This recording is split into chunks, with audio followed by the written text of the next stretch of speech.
থাকতে পারে যে ও একজন বিজ্ঞানী হয়ে উঠলো, ও একটা ডাক্তার হয়ে উঠলো, থাকতে পারে তো। বাট ও যদি এইভাবে কাজ করতে থাকে, ওর মানসিকতার চেঞ্জ আসবে, ওর দ্বারা সেই বিজ্ঞানী আর হয়ে ওঠা হবে না। এইটা সমাজের জন্য একটা বড় ধরনের ক্ষতি। এভাবে বিভিন্ন আইন টাইন করা হয়েছে, ঠিক আছে? এই আইনগুলো হচ্ছে তোমরা একটু দেখে নিবা। কিশোর অপরাধ কি? নর্মালি আমি এখন যদি কোনো অপরাধ করি সেটাও অপরাধ হবে। তোমরা যদি সেই সেম অপরাধটা করো, তোমাদেরটাকে বলা হবে কিশোর অপরাধ। কারণ ধরে নেওয়া হয়, এই যে দেখো এই জায়গায় একটা মোটিভেশন চলে আসে, কিছু আলোচনা চলে আসে। তোমরা যারা হচ্ছে এখন স্কুলে পড়ছো, সামনে এসএসসি পরীক্ষা দিবা, এবং শুধু তোমরা না, তোমাদের ঠিক পরের প্রজন্মে বা পরের প্রজন্ম বলতে পরের ক্লাসগুলা যারা যারা হচ্ছে কলেজে পড়াশোনা করছে, যাদের বয়স হচ্ছে 17 বছর, তোমাদের কারো কারো 16 বছর, কারো কারো 17 বছর হয়ে গেছে, কেউ কেউ হচ্ছে 14-15 বছর থেকেই নিজেরা ভাবতে শুরু করো যে আমি তো হচ্ছে সবই বুঝি, হ্যাঁ, আমার উপরে তো আর কেউ কিছু বোঝে না। এবং বাবা মা যখন তোমাকে বলে যে সন্ধ্যার পরে বাইরে থাকা যাবে না, তুমি বাবা মাকে বলো যে আরে বাইরে থাকলে কি সমস্যা, মানে তুমি এটাকে অনেক বেশি বিরক্ত হও। যখন তোমার কোনো প্রতিবেশী বা তোমার কোনো আত্মীয় স্বজন যারা তোমার চেয়ে সিনিয়র, তারা এসে যখন তোমাকে কোনো উপদেশ দেয়, অনেক সময় তোমরা বিরক্ত হয়ে যাও যে আরে শুধু জ্ঞান দিতে আসে, শুধু জ্ঞান দিতে আসে। এবং তোমার যা করতে মন চায় তোমাকে সেটা যদি করতে না দেওয়া হয়, তোমরা ভাবো যে তোমার স্বাধীনতার উপর হস্তক্ষেপ করা হচ্ছে। তোমরা এইটা ভেবে নাও যে এই কাজটা আসলে ঠিক করা হইলো না। কিন্তু সত্যি কথা কি জানো? সত্যি কথা হচ্ছে, আসলে 18 বছর না হইলে, এটা সাইকোলজিক্যালি বলো, তারপরে হচ্ছে সায়েন্টিফিক্যালি এটা প্রুফ যে 18 বছর না হইলে একটা মানুষের চিন্তা ভাবনার পরিপক্কতা আসে না।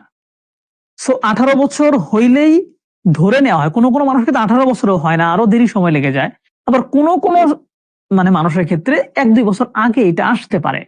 বাট ম্যাক্সিমাম ক্ষেত্রে, বেশিরভাগ ক্ষেত্রে, অধিকাংশ ক্ষেত্রেই 18 বছর না হইলে আসলে চিন্তা ভাবনার পরিপক্কতা আসে না। তুমি যে সিদ্ধান্তগুলো নিচ্ছ, ওই সিদ্ধান্তগুলো যে সঠিক হবে এর কোনো নিশ্চয়তা নাই।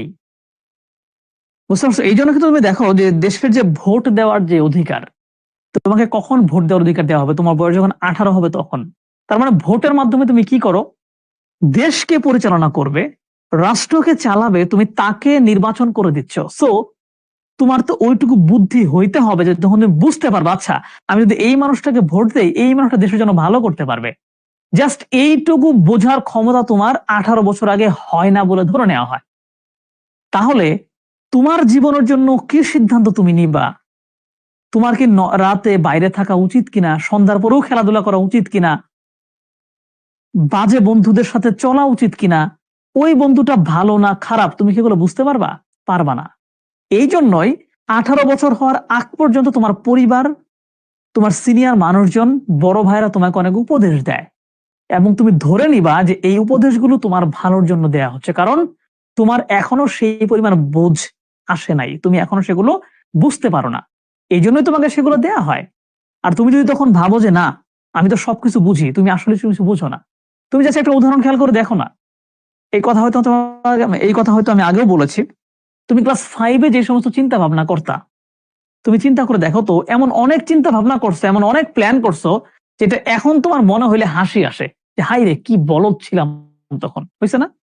তুমি যখন ক্লাস 8-এ পড়তা তখন এরকম বিভিন্ন কাজ করতে চাইতা, নানান কিছু করে ফেলছিলা, যেটা এখন মনে হয়, তোমার কাছে মনে হয় যে কি বলতাম এটা তখন করছিলাম। বাট তুমি যখন 8-এ ছিলা তোমার কাছে মনে হচ্ছে ওইটাই সঠিক।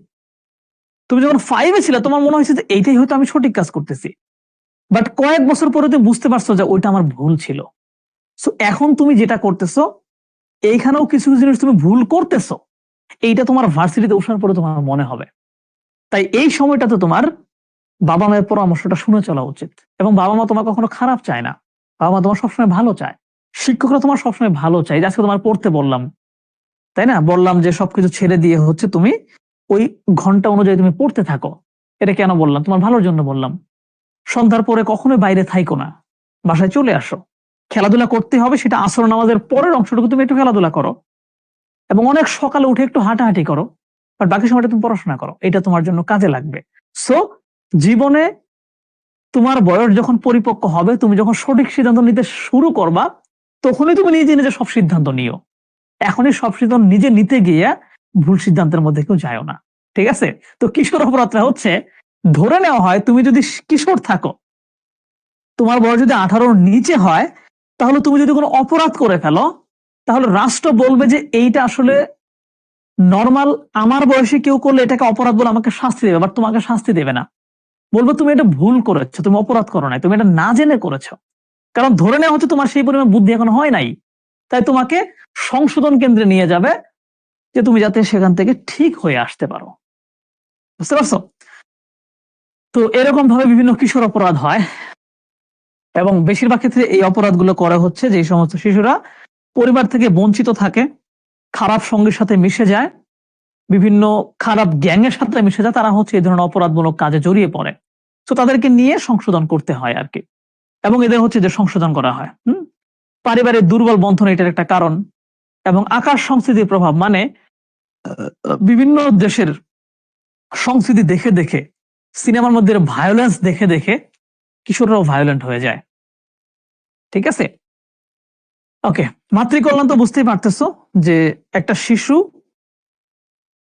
গর্ভে থাকা অবস্থায় ওই মা এবং শিশু জন্মের পরে মা এবং শিশু দুইজনের মিলে একেবারে প্রপার স্বাস্থ্য সচেতন বা মানে স্বাস্থ্যকর একটা পরিবেশ উপহার দেওয়াই হচ্ছে মাতৃকল্যাণ। এক্ষেত্রে মাতৃত্বকালীন ছুটির ব্যাপার আছে, নিরাপদ প্রসূতি সেবার ব্যাপার আছে। উদ্দেশ্য কি? শিশু এবং মাতৃ মৃত্যু হারটা কমানো। তো আমরা কিন্তু মাতৃ মৃত্যু হার অনেক কমিয়েছি, শিশু মৃত্যু হার অনেক কমিয়েছি, যে এটা কমানোর ফলে আমাদের সাবেক প্রধানমন্ত্রী ওই সময় তিনি হচ্ছে একটা অ্যাওয়ার্ডও পাইছিলেন। বুঝতে পারছো? তো এরপর হচ্ছে HIV এইডস, এটা নিয়ে তোমরা সবাই জানো, আমি আর এখানে বিস্তারিত কিছু বলবো না। এইটা একটা রোগ, মানে রোগ বলতে HIV হচ্ছে একটা ভাইরাস। এই ভাইরাসটা তোমার দেহে যদি প্রবেশ করে ফেলে, আল্লাহ না করুক, আমাদের সবাইকে এখান থেকে মুক্ত রাখুক, তাহলে এই ভাইরাসটা প্রবেশ করার পরে তোমার শরীরের রোগ প্রতিরোধ ক্ষমতা কমে যাবে। তখন তুমি বিভিন্ন রোগে আক্রান্ত হবা এবং ধীরে ধীরে মৃত্যুর কোলে ঢলে পড়বা। আল্লাহ সবাইকে সুস্থ রাখুক। ওইটা হচ্ছে এইডস। তার মানে HIV ভাইরাস, এইডস হচ্ছে রোগ। এবং এইটা আমাদের সবাইকে সচেতন থাকতে হবে, কারণ আমাদের বয়সটা হচ্ছে খুবই কৌতূহলের বয়স, আমাদের অনেক কিছু করতে মন চায়, আমাদের অনেক কিছুই হচ্ছে মানে আমাদের অনেক বেশি উড়াল দিতে মন চায়। ওই যে বললাম, ভুল করার একটা টেন্ডেন্সি মাথার মধ্যে আসে, এবং এই টেন্ডেন্সি আসার পিছনে বড় কারণ হচ্ছে আমাদের হাতে হাতে মোবাইল ফোন চলে আসছে। আমরা সবাই হচ্ছে মোবাইল ফোনের ভালো ইউজের পাশাপাশি খারাপ ইউজটাও করতে শুরু করেছে।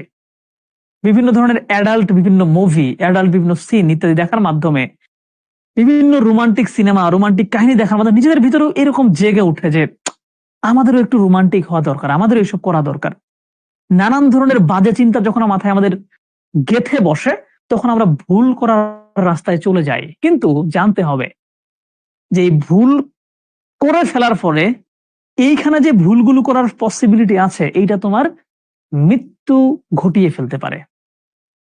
এবং এই ভাইরাসটা কারো শরীরে থাকলে সেটা ওই ভাইরাসটা ট্রান্সমিট হয় বা এক দেহ থেকে আরেক দেহে যায় স্পেসিফিক কয়েকটা তরল পদার্থের মাধ্যমে।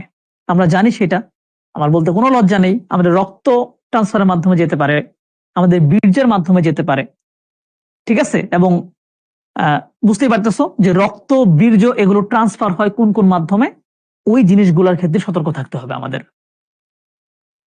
তো এই ব্যাপারগুলো হচ্ছে আমাদের খুবই সতর্ক থাকতে হবে। যেমন এই যে চোখের পানি, থুতু ইত্যাদির মধ্যে ঘনত্ব তুলনামূলক কম, বাট এই যে এই জিনিসগুলোতে হচ্ছে ঘনত্ব অনেক বেশি। ঠিক আছে, এগুলো থেকে আমাদের সতর্ক থাকতে হবে এবং মানুষকে সচেতন করতে হবে যে প্লিজ জীবনটা আগে। ঠিক আছে, জীবনটা আগে।